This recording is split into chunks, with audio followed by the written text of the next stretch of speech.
18-20 দিন আমি নাটোরের প্রত্যন্ত অঞ্চলের মানুষের সঙ্গে কথা বলে যেটা আমি বুঝতে পেরেছি, মানুষের মধ্যে যে মারাত্মক আকর্ষণ, যে দীর্ঘ 24 বছর এদেশের মানুষ ভোট কেন্দ্রে যেতে পারে নাই, ভোট দিতে পারে নাই, এবং সবচেয়ে আকর্ষণ যেটা আর কি, বাংলাদেশের সকল শ্রেণীর মানুষ বিএনপি এবং ধানের শীষকে।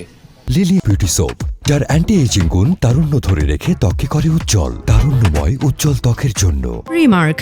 ভোট দেওয়ার জন্য তারা মুখিয়ে আছে এবং তারা এই যে দীর্ঘদিন তাদেরকে ভোট দিতে না যাওয়া, বাধা দেওয়া, এটা তাদের মধ্যে মারাত্মক একটা আকর্ষণ হয়ে আছে। যে কারণ বাংলাদেশের মানুষ, সাধারণ মানুষ, ভোটার, বিশেষ করে মেয়েরা এই ধানের শীষের প্রতীককে তারা ভোট দিয়ে অভ্যস্ত।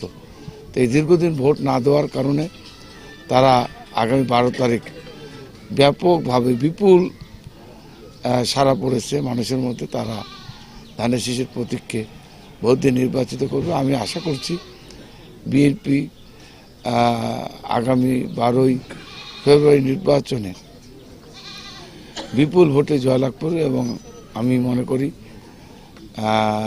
বিএনপির চেয়ারম্যান তারেক রহমান সাহেব আগামী বাংলাদেশের প্রধানমন্ত্রী। এটা সময়ের ব্যাপার বলে আমি মনে করি। লিলি বিউটি সোপ, যার অ্যান্টি এজিং গুণ তারুণ্য ধরে রেখে ত্বকে করে উজ্জ্বল, তারুণ্যময় উজ্জ্বল ত্বকের জন্য। রিমার্ক।